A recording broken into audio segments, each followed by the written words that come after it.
너희가 이 자를 데려다가 내 앞에서 미친 짓을 하게 하느냐? 이 자가 어찌 내 집에 들어오겠느냐 하니라.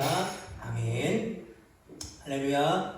네, 오늘도 이 예배자를 사모함으로 나오신 주님의 귀한 성도들 가운데 놀라운 하나님의 은혜가 넘치기를 축복합니다. 이 시간에는 골리앗의 칼을 버려야 합니다 라는 말씀의 제목으로 사무엘상 21장 8절부터 15절까지 말씀을 함께 나누도록 하겠습니다. 우리가 지난주에 소그룹 모임을 잠깐 하면서 또 한 주간 우리가 결단한 내용들을 함께 나눴는데요. 여러분 어떻게 한 주간 결단한 내용들을 잘 지키며 사셨습니까? 제가 이렇게 질문하는 것은 잘 지켰나 안 지켰나, 잘 안 지켰으면 뭐라고 하려고 질문하는 것이 아니라 우리는 잘 지킬 수 없는 사람들이에요. 하나님이 다 아십니다.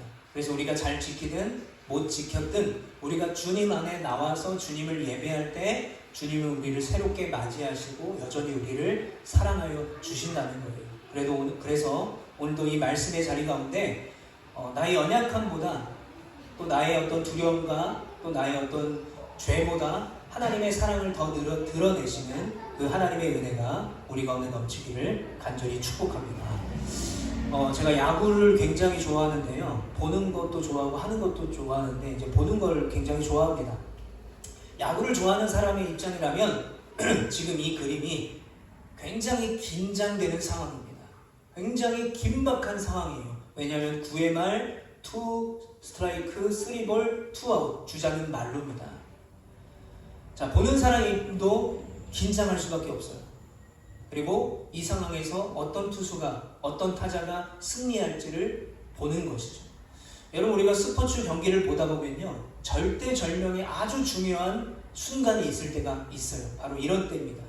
이 공 하나를 어떻게 던지느냐, 이 공 하나를 내가 어떻게 치느냐에 따라서 승패가 좌우돼요. 공을 잘못 던져서 타자가 치면 지게 되고요, 공을 잘 던져서 타자가 휘두르게 되면 타자는 지게 됩니다. 우승과 준우승의 희비가 엇갈리는 순간이 되기도 해요. 바로 저 장면입니다. 투수가 마지막에 던진 저 공이 스트라이크에 꽂혔다면 투수가 승리하는 거고, 그런데 타자가 지금 홈런을 쳐서 역전을 해서 투수가 있는 팀이 지게 되는 것이죠. 보는 사람도 마찬가지입니다. 내가 응원하는 팀의 투수가 잘하기를, 내가 응원하는 타자의 팀이 잘하기를 긴장하면서 보게 되는 거죠. 그런데 제가 저런 장면을 볼 때마다 긴장이 들면서 이런 생각이 들 때가 있어요. 만약에 내가 저 투수라면, 내가 만약에 저기 있는 타자라면 나는 얼마나 긴장이 될까라는 생각을 해봐요. 그래서 저는요, 너무 긴장이 돼서 아마 감독님에게 이렇게 얘기했을 거예요. 저기서 저를 빼달라고. 저는 도저히 못하겠다고. 저는 도저히 못 던지겠다고. 저는 도저히 타석에 들어가서 할 자신이 없다고 회피하게 될 겁니다. 여러분 오늘 본문에 나오는 다윗은요, 자신의 장인 어른이자 그리고 이스라엘의 첫 번째 왕이었던 사울에게 정말 지겹도록 쫓기고 있어요. 도망가도 사울이 계속해서 자신을 죽이려고 쫓아오고 있습니다. 그런데 여러분 지금 다윗은 어떤 상태입니까? 이미 사무엘을 통해서 하나님께서 사울을 버리셨고 다윗을 선택했기 때문에 기름 부음을 받았어요. 왕이 되거나 다름이 없었습니다. 그런데 여전히 왕이 되었음에도 불구하고 도망자의 신세를 면하지 못했다는 거예요. 심지어는요, 이스라엘에는 더 이상 숨을 곳이 없었어요. 사울이 다 찾아다녔기 때문이죠.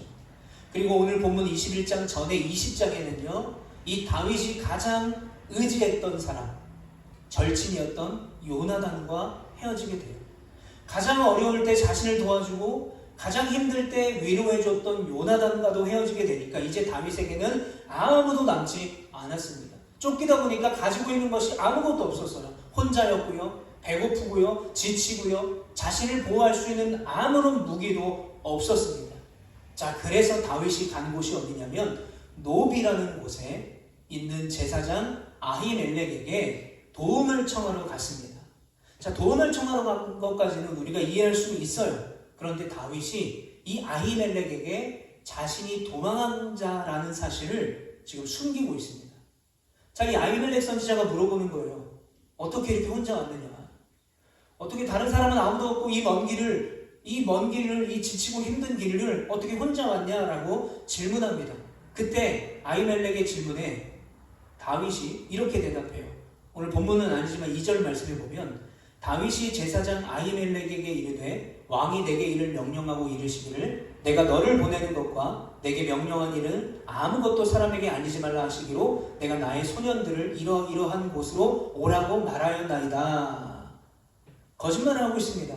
자, 지금 뭐라고 거짓말하고 있어요? 제가 지금 이렇게 혼자 온 것은 저의 어떤 군인들이나 저를 지켜주는 사람이 없고 또 무기가 없는 것은 아니고 제가 왕의 비밀 임무를 받고 왔기 때문에 이렇게 혼자 왔습니다 라고 거짓말을 합니다. 자, 그렇다면 다윗은 왜 지금 거짓말을 하고 있을까요? 이유는 단 한 가지입니다. 사울이 두려웠기 때문이에요. 그러니까 아히멜렉 제사장은 영문도 몰라요. 그러니까 다윗을 그냥 사울왕의 임무를 맡은 사람이구나 라고 해서 정성껏 이 다윗을 대접하고 음식을 나눠주고 도와줬어요. 자, 그런데 이 다윗이 또 아히멜렉에게 이렇게 말합니다. 8절 말씀해 보면요, 다윗이 아히멜렉에게 이르되 여기 당신의 수중에 창이나 칼이 없나이까? 왕의 일이 급함으로 내가 내 칼과 무기를 가지지 못하였나이다 하니. 자기가 너무 급하게 이 비밀 업무를 맡았기 때문에 자신의 칼과 어떤 무기도 가지고 나올 수가 없었다라는 거예요. 그러니까 지금 뭐 하고 있는 거예요? 다윗은 아히멜렉에게 무기를 요구하고 있는 겁니다. 자, 그런데 9절 말씀에 보면 제사장이 이르되 내가 엘라 골짜기에서 죽인 블레셋 사람 골리앗의 칼이 보자기에 쌓여 에봇 뒤에 있으니 내가 그것을 가지려거든 가지라. 여기는 그것밖에 다른 것이 없는지라 하는지라. 자, 무슨 말입니까? 다윗이 아히멜렉에게 무기가 혹시 없습니까? 라고 물어봤을 때 뭐가 있다고 말해요? 네가 죽인 블레셋 사람 골리앗의 칼이 여기에 있다라는 거예요. 자, 엘리멜렉의 말에 다윗이 어떻게 반응합니까? 다윗이 이르되 그 같은 것이 또 없나니 내게 주소서 하더라. 여러분, 여기서 그 같은 것이 또 없나니 라는 말은 뭐냐면요, 세번역 성경을 보면 그만한 것이 어디 또 있겠습니까? 완벽한 칼입니다. 그것을 저에게 주십시오 라고 말했던 거예요. 다윗은요, 골리앗의 칼을 받게 되니 자, 그때부터 만족하기 시작합니다. 그때부터 이 정도 칼이면 내가 사울로부터 안전하겠다 라고 생각을 하기 시작했어요. 자, 바로 이 장면, 골리앗의 칼을 받아드는 다윗의 이 장면에서 다윗의 과거의 한 장면이 떠올라요. 자, 형들의 도시락을 챙겨서 심부름을 갑니다. 그런데 그곳에 다윗이 누굴 만나게 됩니까? 골리앗을 만나게 되죠. 자, 그때 그 골리앗에게 다윗이 뭐라고 말했냐면요, 이렇게 말했어요. 사무엘상 17장 45절에 보면 너는 칼과 창과 단창으로 내게 나아오거니와 나는 만군의 여호와 이름으로 내게 나아가노라. 여러분, 그 당시에 이 학자들이요, 골리앗의 키를 보통은 250, 그러니까 2m 50, 더 크게는 2m 90까지 본대요. 그런 키가 어마어마하게 크고 힘도 센 이 골리앗이요, 무게가 어마어마하고 큰 칼과 창을 가지고 있었어요. 그리고 갑옷으로 무장을 했습니다. 솔직히 말하면 이 골리앗은요, 갑옷이 필요 없어요. 무기가 필요 없습니다. 타고난 피지컬과 그 파워만으로도 이 이스라엘 군대와는 상대가 되지 않았던 거예요. 자, 그런데 그런 골리앗이 방어의 무기도 갖췄고요, 공격의 무기도 다 갖췄다는 거죠. 그러니까 그 이스라엘의 용맹하다는 그 이스라엘 군대들도 아무 말도 못하는 거예요. 그런데 그 골리앗이 뭐 하고 있어요? 여호와의 이름을 모욕하고 있어요. 다윗은 참지 못하죠. 그러면서 뭐라고 말합니까? 너가 의지하는 것은 그 칼이고 네가 의지하는 것은 너를 막아주는 갑옷이지만 내가 의지하는 것은 여호와 하나님의 이름이다라고 고백했어요. 자, 그런데 시간이 흘러서 오늘 본문의 다윗의 손에 뭐가 들려 있습니까? 그때의 골리앗의 그 칼이 들려져 있어요. 그 칼을 통해서 심지어는요, 안전함을 느끼고 있습니다. 예전에는 하나님의 이름으로 하나님을 의지해서 골리앗을 이겼는데 이제는 골리앗의 칼을 의지해서 목숨을 부지하려고 해요. 자신이 조롱했던 그 칼, 너는 그 칼과 창과 단창 그 부질없는 것으로 나에게 나와오지만 이라고 말했던 그 칼이 오히려 다윗 자신을 지켜줄 거라고 생각하고 있었던 거예요. 여러분, 그런데 이 골리앗의 칼은요, 하나님의 능력을 신뢰하지 못할 때, 다른 것을 의지하고 싶어질 때 우리가 의지하는 세상의 힘과 인간적인 수단을 상징하고 있습니다. 그런데 다윗이 하나님을 의지하지 못하고 골리앗의 칼을 의지하기 시작했던 것이죠. 자, 그런데 그 골리앗의 칼을 무기로 들었던 이 다윗의 다음 행보가 더 충격적입니다. 자, 오늘 본문 10절만 함께 읽어보겠습니다. 시작. 그날에 다윗이 사울을 두려워하여 일어나 도망하여 가드왕 아기스에게로 가니. 자, 여기 우리가 주목해야 될 말이 있는데요. 사울을 두려워하여 라고 말하고 있어요. 무슨 말입니까? 골리앗의 칼까지 들었는데 여전히 다윗은 사울을 두려워했던 거예요. 골리앗의 칼을 들었지만 여전히 도망자였다는 거예요. 어디로 갑니까? 가드왕 아기스에게로 피신을 합니다. 어디냐면요, 블레셋이에요. 자신이 죽였던 그 골리앗의 고향이 바로 저 가드라는 곳입니다. 왜 거기로 갔습니까? 사울이 두려워서. 골리앗의 칼까지 들었는데 여전히 두렵기 때문에, 그 두려움이 완전히 해소가 되지 않으니까 사울이 들어오지 못하는 블레셋으로 도망을 갔던 거예요. 블레셋 땅 가드를 통치하는 아기스 왕에게 갑니다. 그런데 여러분, 지금 다윗에게는 무슨 칼이 들려져 있습니까? 골리앗의 칼이 들려져 있어요. 가드 출신의 영웅이었던 골리앗이었지만 다윗에게 물맷돌 하나로 너무 치욕적이게 처참하게 죽임을 당했던 가드의 영웅 골리앗의 칼이 그에게 들려 있어요. 여러분, 한번 상상해 보세요. 골리앗의 칼, 그 큰 칼을 들고 블레셋으로 들어가는 다윗의 모습을 한번 상상해 보십시오. 어떤 학자들은요, 이 골리앗의 칼을 들고 가는 다윗이 이 블레셋에게 화친의 제스처가 된다라고 해석해요. 또 어떤 학자들은요, 그 골리앗의 칼을 그들에게 주면 뇌물이 되어서 다윗이 그곳에서 잘 먹고 잘 살 수 있었다라고, 다윗이 그렇게 생각했다라고 해석하는 신학자들도 있어요. 근데 제가 이 장면을 보면서 어떤 마음이 들었냐면, 블레셋 입장에서는 골리앗의 칼을 보는 것 자체가 곤욕이에요. 왜냐하면 그 당시에 치욕이 떠오르기 때문이죠. 당연히 이길 줄 알았던, 당연히 승리할 줄 알았던, 전쟁에서 한 번도 패하지 않았던 그 골리앗이 소년 다윗에게, 그것도 물맷돌 한 방에 쓰러졌던 그 치욕이 떠오르는 거죠. 그러니까 다윗이 골리앗의 칼을 들고 가는 것 자체가 뭡니까? 조롱하는 행위가 될 수밖에 없었던 거예요. 물론 학자마다 해석이 다 다르지만, 아무튼 여러분, 다윗이 가드왕 아기스에게 간 것은요, 이래저래 좋은 선택이 아니었어요. 그러나 다윗은 블레셋 가드왕 곁에 있으면 적어도 내가 이제 사울로부터는 안전하겠지라고 생각했던 것입니다. 그런데 다윗의 기대와 현실은요, 전혀 달랐어요. 11절 말씀. 아기스의 신하들이 아기스에게 말하되, 이는 그 땅의 왕 다윗이 아니니까 무리가 춤추며 이 사람의 일을 노래하여 이르되, 사울이 죽인 자는 천천히요 다윗은 만만히로다 하지 아니하였니까 한지라. 알아본 거예요. 자신의 정체가 안 들킬 줄 알았는데 대번의 신하들이 알아본 겁니다. 다윗이 아니니까. 그가 골리앗을 죽이지 않았습니까? 그랬더니 12절 다윗이 어떻게 반응합니까? 다윗이 이 말을 그의 마음에 두고 가드왕 아기스를 심히 두려워하여. 정체를 들키니까 이제 누가 두렵습니까? 사울왕이 두려운 게 아니라 이제 아기스가 두려운 거예요. 사울이 두려워서 골리앗의 칼까지 들고 자신을 죽인 골리앗의 고향 가드까지 가는 그 미친 짓을 해놓고도 또 두려워지기 시작하는 거예요. 이번에는 사울이 아니라 아기스 왕이 두렵기 시작합니다. 이곳도 여전히 안전하지 못하다라는 불안감이 들기 시작했던 것이죠. 그런데 더 이상 도망갈 곳이 없어요. 다시 돌아가자니 사울이 무섭고, 여기에 남자니 아기스 왕이 자신을 죽이려고 하는 거예요. 그래서 다윗이 선택한 마지막 방법은 뭐였냐면요, 미친 척을 한 겁니다. 자기가 정상이 아니니까 나를 좀 안전하게 보호해달라는 의미로 침을 막 흘리고 문에 손가락을 막 긁고 낙서를 합니다. 아기스 왕 앞에서 스스로를 무너뜨려요. 이 정도로 미친 짓을 하면 아기스 왕이 나를 여기서 살게 해주겠지?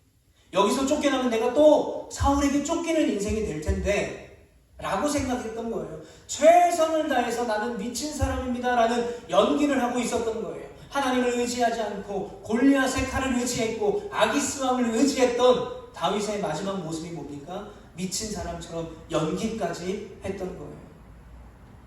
그런데 그렇게까지 했는데 다윗은 결국 그곳에서 쫓겨납니다. 쫓겨나서 어디로 갑니까? 아둘람이라는 굴에 박히게 돼요. 거기서도 여전히 두려워합니다. 거기서도 여전히 사울을, 아기스 왕을 두려워하기 시작하는 거예요. 자, 여기서 우리가 이 다윗을 보면서 느끼는 여러 가지 감정들이 있을 거예요. 첫 번째로는 다윗이 얼마나 힘들었으면, 더 이상 도망갈 데가 없으니까, 정말 절대절명의 위기 가운데 선택의 여지가 없으니까 블레셋까지 갔겠지. 거기까지 가야 되는 이 다윗의 마음도 얼마나 불편했을 거야 라는 공감과 이해를 하게 돼요. 그런데 한편으로는 하나님 마음에 합한 자라는 다윗이 어떻게 저렇게 행동할 수 있지? 어떻게 저렇게 거짓말을 하고 골리앗의 칼을 쥐고 아기스 왕을 의지할 수 있지? 하나님의 사람이 아닌 것처럼 보인다고 실망하게 되는 거예요. 그런데 우리가 이 다윗을 어떻게 해석하든, 여러분, 다윗은요 결국 실패했어요. 골리앗의 칼도 아기스의 왕도 아무도 자신을 보호해주지 못했습니다. 다시 또 다윗은 도망자가 되어서 쫓기는 인생이 되었어요. 바뀐 거는요 아무것도 없었습니다. 자, 바로 여기서 우리는 또 다른 한 사람의 이야기를 나누려고 합니다. 어느 날 밤 예수님의 제자 중에 한 사람이 예수님을 찾아와서 자신 있게 이렇게 말하는 겁니다. 주님, 저는 절대로 주님을 버리지 않겠습니다. 저는요 절대로 주님을 버리지 않을 거예요. 누굽니까? 예수님의 제자 중에 한 사람이었던 베드로예요. 그런데 그 베드로가, 그렇게 호언장담했던 베드로가 그날 밤 예수님께서 말씀하신 대로 3번이나 예수님을 모른다고 왕당하게 부인합니다. 여러분, 오늘 본문의 다윗과 베드로는요 전혀 다르지 않았습니다. 두려움 앞에서 무너졌어요. 그런데 여러분, 이 베드로의 이야기의 끝은요 배신으로 끝나지 않습니다. 부활하신 예수 그리스도께서 다시 이 베드로를 찾아와 주세요. 그리고 물어봅니다. 네가 나를 사랑하느냐? 무려 3번이나 물어봐요. 네가 나를 사랑하느냐? 베드로야, 네가 나를 사랑하느냐? 베드로야, 네가 여전히 나를 사랑하느냐? 베드로가 뭐라고 대답합니까? 내가 주님을 사랑하는 것은 주님이 더 잘 아십니다. 여러분, 그러면 예수님이요 부활하신 이후에 그 자신을 부인했던 베드로에게 나타나서 왜 나를 사랑하냐라고 말씀하셨을까요? 여러분, 예수님께서 베드로에게 그 사랑하냐라고 물으신 다음에 하신 말씀을 보면 우리가 그 사랑의 이유를, 물으신 이유를 알 수가 있어요. 예수님께서 베드로에게 뭐라고 말하냐면요, 내 양을 먹이라. 내 양을 먹이라. 네가 나를 사랑하느냐? 그러면 너는 내 양을 먹이라. 여러분, 이미 베드로와 제자들은요 부활하신 예수님을 만났습니다. 놀라운 부활의 현장 가운데 있었어요. 그런데 예수님이 십자가에 달릴 때 베드로와 제자들은 뭐 하고 있었습니까? 다 도망갔어요. 사명의 자리를 다 떠났습니다. 원래 자기가 일하던 일터로 돌아갔어요. 그런데 열심히 고기를 잡는데 고기가 잡히지 않는 겁니다. 당연한 결과죠. 왜요? 베드로와 제자들이 해야 될 일은 과거로 돌아가는 것이 아니었어요. 그 실패한 낙심의 자리에 머무르는 것이 아니었어요. 예수님이 돌아가셨어. 우린 이제 소망이 없어. 그냥 원래 하던 일을 하면서 그냥 벌어먹고 사는 게 우리 인생이야. 그걸 원하지 않으셨다는 거예요. 다시 돌아가서 예수님이 주신 그 사명을 그럼에도 불구하고 끝까지 감당하기를 원하셨던 거예요. 그 사명의 자리를 떠나지 않는 것을 원하셨던 것이죠. 왜요? 예수님께서 베드로와 제자를 부르실 때에 어떻게 부르셨습니까? 내가 너희를 사랑을 낳는 어부가 되게 하겠다 라고 부르셨기 때문에 그래요. 그게 그들의 부르심이었습니다. 물고기를 낚아서 그 물고기를 팔아서 하루하루 벌어먹고 사는 인생이 아니라 아무것도 없어도 좌절하고 실패와 낙심의 자리에 있어도 복음을 가지고 예수님의 말씀을 듣고 사명의 자리에 거해서 사람에게 복음을 전하는 자로 부르셨기 때문에 그래요. 그래서 여전히 네가 나를 사랑하느냐? 네가 나를 사랑하면 그 자리가 아니라, 그 실패 자리, 낙심의 자리가 아니라 다시 사명의 자리로 돌아와라. 내 양을 먹이라. 실패하고 넘어져도 괜찮아. 그래도 내가 너를 끝까지 사랑할 거야. 네가 나를 배신했어도, 나를 부인했어도 나는 너를 끝까지 사랑할 거야. 그러니까 너의 사명의 자리로 돌아가라. 그 자리를 끝까지 지켜라. 내 양을 먹이라 라고 말씀하셨던 거예요.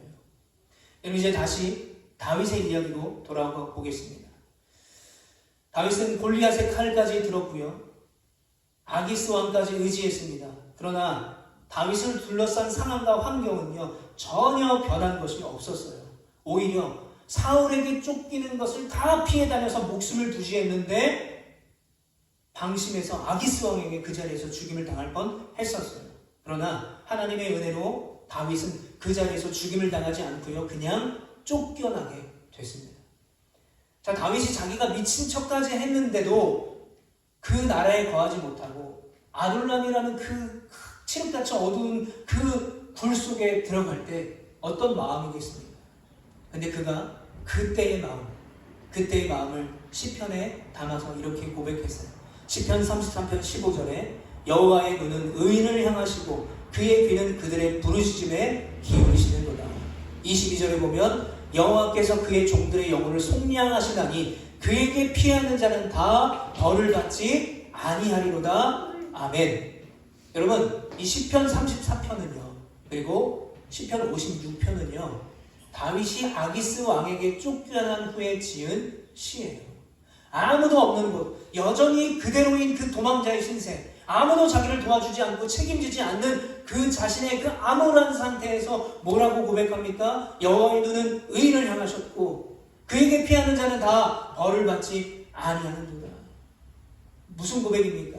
하나님, 그때는요, 제가 두려움에 눈이 멀어서 하나님을 바라보지 못했습니다. 내가 하나님을 의지하지 못했습니다. 두려움에 끌려 살았습니다. 실패하고 넘어졌습니다. 골리앗의 칼을 쥐고 아기스 왕을 의지하면서도 두려움이 사라지지 않았고요, 안전할 거라고 착각했습니다 라고 고백하고 있는 거예요. 그러니까 다윗이 결국 마지막에 한 일은 뭡니까? 자신의 그 착각과 연약함을 하나님 앞에 회개하며 고백했던 거예요. 여러분, 회개하고 고백하는 것이 뭐예요? 다시 돌아가는 거예요. 여러분, 회개라는 단어는요, 우리가 원어를 보게 되면요, 슈브라는 단어를 쓰게 되는데요, 이 슈브라는 단어는 내가 잘못했어. 예를 들어 이런 거죠. 어떤 아이가 잘못했습니다. 엄마 잘못했어 라고 말만 하는 게 회개가 아니라 잘못했던 것을 다시 하지 않도록 돌아가는 것을 말해요. 내가 잘못된 자리에 있다면 그 죄의 자리를 떠나 다시 하나님의 은혜 자리로 돌아가는 것을 회개라고 말해요. 여러분, 다윗은요, 그렇게 회개했던 거예요. 주님께 다시 돌아갔습니다. 그리고 주님은 그런 다윗을 다시 용서해 주셨어요.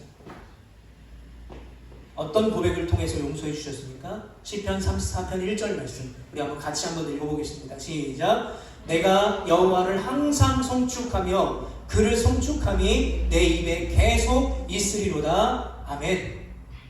이 고백을 하고 있는 다윗의 상황은 어떤 상황입니까?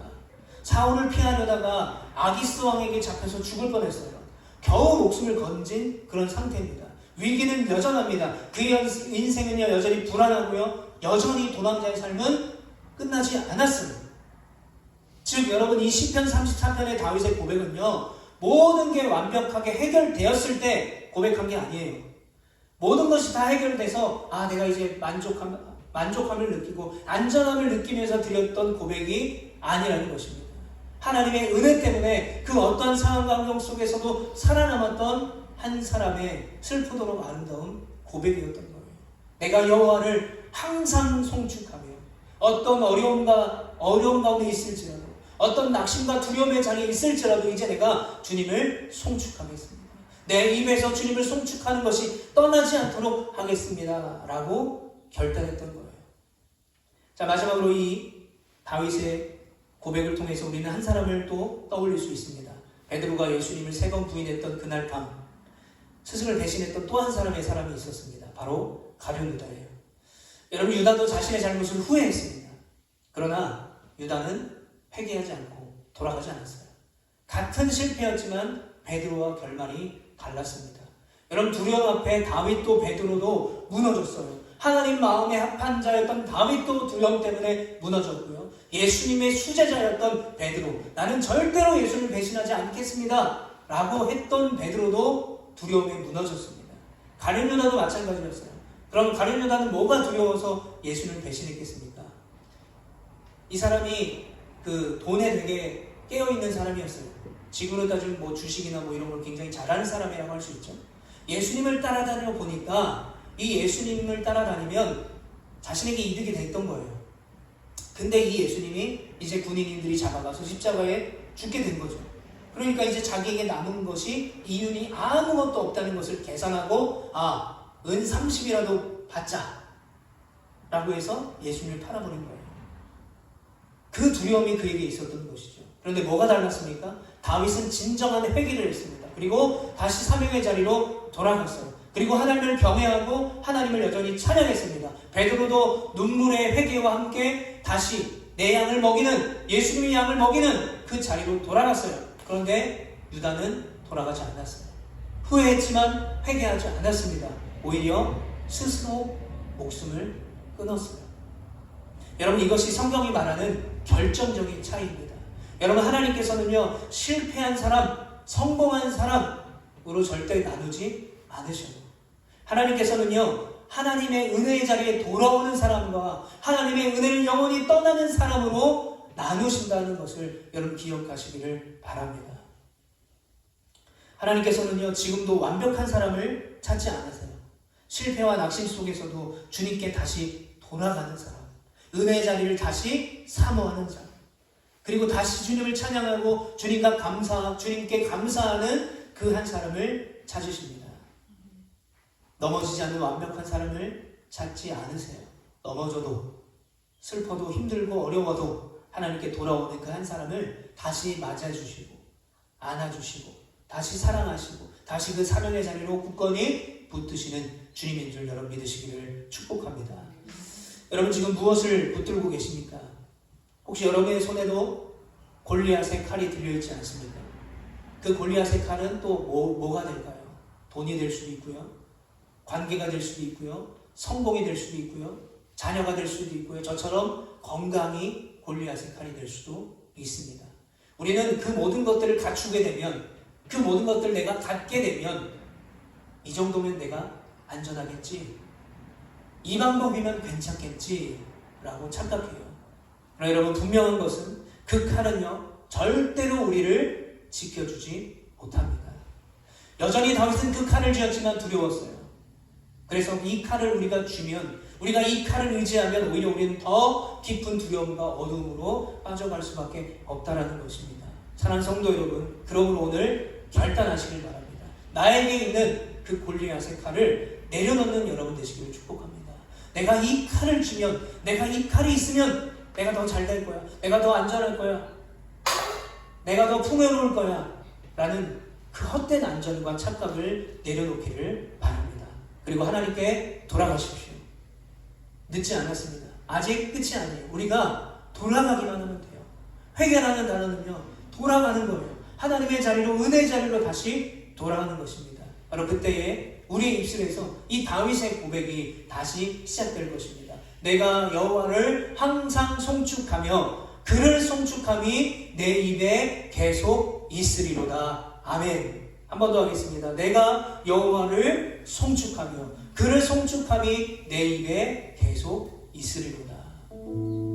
사랑하는 성도 여러분, 오늘 그 은혜 자리로 돌아가 내가 붙들고 있는 골리앗의 칼을 내려놓기 위해서 이번 한 주간도 말씀을 굳건히 붙들고 내 입술에 감사와 찬양이 넘치는, 그래서 사명의 자리에서 주님을 기쁘게 하고 주님께 귀하게 쓰임받을 수 있는 우리 제주로와 교회와 또 우리 성도님들, 또 성도님 가정과 자녀들이 되기를 예수 그리스도의 이름으로 간절히 축복합니다.